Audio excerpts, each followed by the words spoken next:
വയനാട് ദുരിതാശ്വാസ ഫണ്ടിനായി കോൺഗ്രസിന് 2 ബാങ്ക് അക്കൗണ്ടുകൾ ഉണ്ട് എന്ന ആരോപണവുമായി CPIM രംഗത്ത്. ധനലക്ഷ്മിക്ക് പുറമെ ഫെഡറൽ ബാങ്കിലും അക്കൗണ്ട് തുറന്നു. 2024 രണ്ടാമത്തെ അക്കൗണ്ടിൽ നിന്നും ലക്ഷങ്ങൾ വരുന്ന തുക മറ്റൊരു അക്കൗണ്ടിലേക്ക് മാറ്റി. ഒരു പ്രവാസി മലയാളിയുടെ അക്കൗണ്ടിലേക്ക് കോടിക്കണക്കിന് രൂപയും കൈമാറ്റം ചെയ്തു.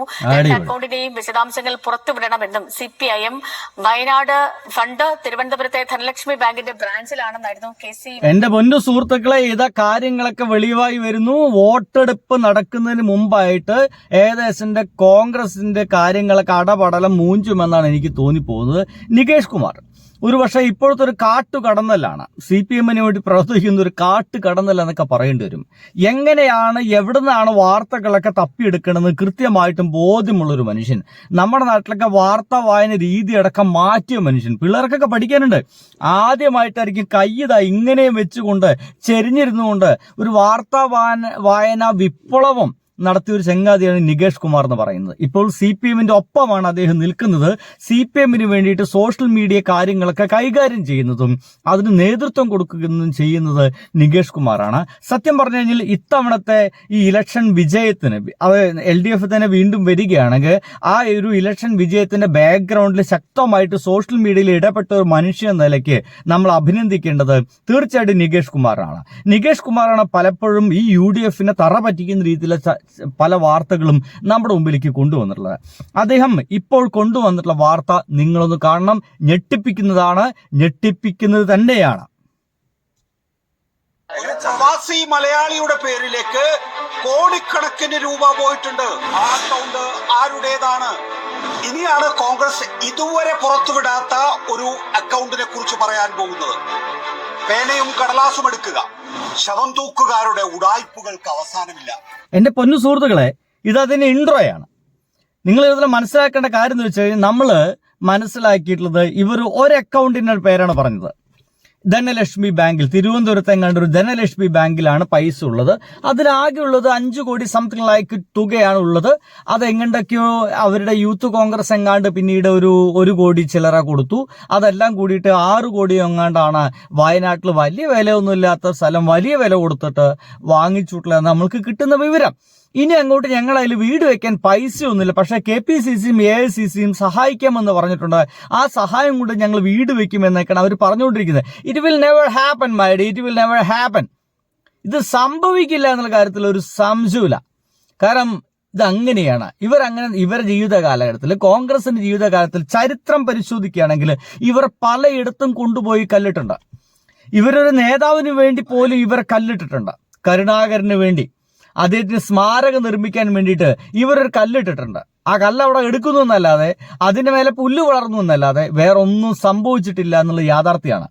സ്വന്തം അവരൊക്കെ ആരാധിക്കേണ്ട, ഞാനടക്കമുള്ള ആളുകളൊക്കെ ബഹുമാനത്തോടു കൂടി കാണുന്ന കരുണാകരൻ എന്ന് പറയുന്ന ആ ഒരു മുഖ്യമന്ത്രിയുടെ, ആ ഒരു നേതാവിന്റെ, കോൺഗ്രസ് നേതാവിന്റെ നല്ലതുപോലെ നിൽക്കുകയാണെങ്കിൽ ഇന്ത്യൻ കോൺഗ്രസിന്റെ ഏതോ ഒരു തലപ്പത്തേക്ക് എത്തേണ്ട മനുഷ്യനാണ്.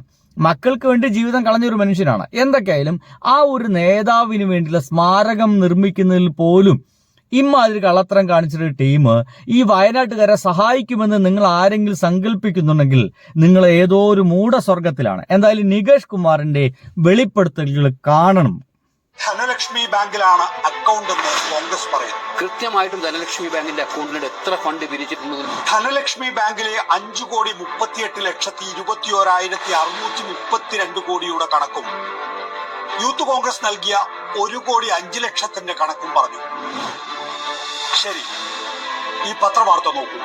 ഫണ്ട് സമാഹരണത്തിനായി ധനലക്ഷ്മി ബാങ്കിലും ഫെഡറൽ ബാങ്കിലും 2 അക്കൗണ്ടുകൾ തുറന്നതായി കാണാം. അടിപൊളി. ഇതാണ് വാർത്ത. ഇങ്ങനെയൊക്കെ തന്നെയാണ് വാർത്ത. ഇവര് തന്നെ പണ്ടെങ്ങാണ്ട് കൊടുത്ത ഒരു പത്ര കട്ടിങ്ങിലുള്ള ഒരു വാർത്തയാണ് 2 അക്കൗണ്ട് ഉണ്ടെന്ന് പറയുന്നത്. ഇനി ഇദ്ദേഹം ഈ ഒരു സംഗതി നമ്മുടെ മുമ്പിലേക്ക് അവതരിപ്പിച്ച ഈ രീതിയും ഭയങ്കര രസമാണ്. നോക്കൂ, കോൺഗ്രസിന്റെ ആ കണക്ക് അവതരിപ്പിക്കുകയാണ് നിങ്ങൾ ഈ കാണുന്നത്. ഒരു നോട്ടീസാണിത്. ഒരു നോട്ടീസിന്റെ പുറകില് നമ്മുടെ വീട്ടിലേക്ക് സാധനങ്ങൾ വാങ്ങിക്കാൻ വേണ്ടിയിട്ട് വീട്ടിൽ നിന്ന് അമ്മമാർ എഴുതി തരില്ലേ? മുളക് 1 കിലോ, പഞ്ചസാര 1 കിലോ എന്നൊക്കെ പറഞ്ഞിട്ട് എഴുതി തരില്ലേ? ഇല്ലേ? ആ ഉള്ളി 100, വെളിച്ചെണ്ണ 1 കിലോ എന്നൊക്കെ പറഞ്ഞ് എഴുതി തരില്ലേ, അതേപോലെ ഒരു നോട്ടീസിന്റെ പുറകിലാണ് ഈ കണക്ക് എഴുതി കൊണ്ടുവന്നിരിക്കുന്നത്. എന്ത് ഉത്തരവാദിത്തമാണുള്ളത്? ഇത് ആ ബാങ്കിനോട് പറഞ്ഞിട്ട് ഒരു സ്റ്റേറ്റ്മെന്റ് പ്രിന്റ് ഔട്ട് എടുത്ത് കൊണ്ടുവന്ന് മേശയുടെ മേലെ വെക്കാൻ ഇവർക്ക് കഴിയില്ല എന്നുള്ളതാണ്. എന്നാൽ അതങ്ങനെ കഴിഞ്ഞൊരു ടീമിന്റെ ഫോട്ടോ സുഹൃത്തുക്കളെ നിങ്ങൾക്ക് ഇതിനിടയിൽ കാണാൻ കഴിയും. അവരുടെ പേര് DYFI എന്നാ. ഒരു അട്ടി പേപ്പറോടെ വെച്ചിട്ടുണ്ട്. അതിന്റെ പുറകിലാണ് ഈ സംസാരം മുഴുവൻ. ധനലക്ഷ്മി ബാങ്കിലെ അക്കൗണ്ടിൽ 5,31,21,632 രൂപ മാത്രമേ ഉള്ളൂ എന്നുള്ളത് സംശയകരമായി തന്നെ തുടരുകയാണ്. അക്കൗണ്ട് സ്റ്റേറ്റ്മെന്റ് പുറത്തുവിടണം. നാട്ടുകാർ സംഭാവന നൽകിയ പണം മാത്രം ഉൾക്കൊള്ളുന്ന ഒരു അക്കൗണ്ട് സ്റ്റേറ്റ്മെന്റ്, എല്ലാം വൈറ്റ് മണി നൽകി നടത്തിയതെന്ന് KPCC പ്രസിഡന്റ് അവകാശപ്പെടുന്ന കച്ചവടത്തിന്റെ ഇടപാടുകൾ നടന്ന ഒരു അക്കൗണ്ട് സ്റ്റേറ്റ്മെന്റ് എന്തുകൊണ്ട് പുറത്തുവിട്ടുകൂടാ? ഇനിയാണ് കോൺഗ്രസ് ഇതുവരെ പുറത്തുവിടാത്ത ഒരു ഇല്ലേ? എന്തൊരു രസകരമായ ചോദ്യമാണ്. എന്താ അതിന് രസകരമായിട്ട് ഉത്തരവില്ലാത്തത്?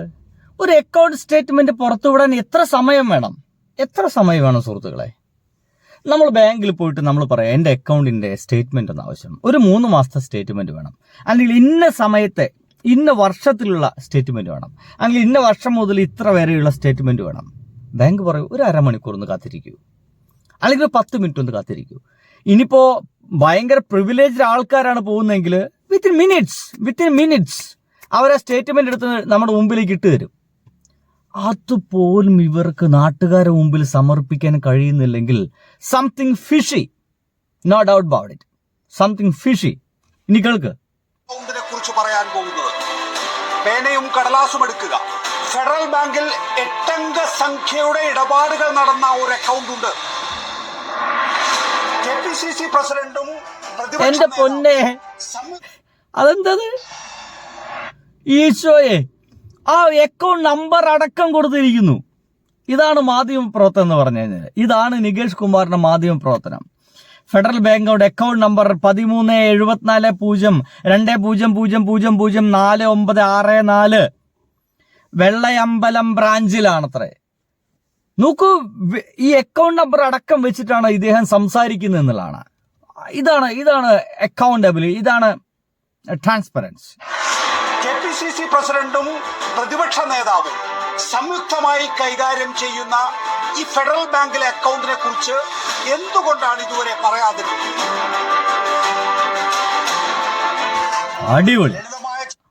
അടിപൊളി അല്ലേ? ഗംഭീര ചോദ്യം. ചോദ്യം 1, ഫെഡറൽ ബാങ്കിന്റെ തിരുവനന്തപുരത്തെ വെള്ളയമ്പലത്തുള്ള ഈ അക്കൗണ്ടിൽ എത്ര രൂപയുണ്ട്? എന്തൊരു ഗംഭീര ചോദ്യം. ഈ അക്കൗണ്ടിന്റെ വിശദാംശങ്ങൾ KPCC പ്രസിഡന്റോ ഞാൻ ഇനി ഇങ്ങനെ ആവർത്തിക്കുന്നില്ല അല്ലേ? അപ്പൊ 2 അക്കൗണ്ട് ഉണ്ട്. ഒരു അക്കൗണ്ടിന്റെ വിവരങ്ങൾ മാത്രമേ നമ്മുടെ മുമ്പിലേക്ക് ധൈര്യപൂർവ്വം അവരിട്ട് തന്നിട്ടുള്ളൂ.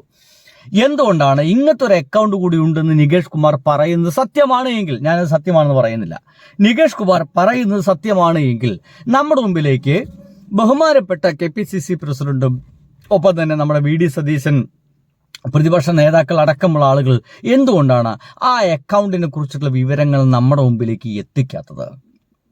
അതിലാണോ പണം മുഴുവൻ കിടക്കുന്നത്? ബാക്കി വെറും 5 കോടി 6 കോടിക്ക് അപ്പുറമുള്ള ബാക്കി പണം മുഴുവൻ അവിടെയാണ് കിടക്കുന്നത്.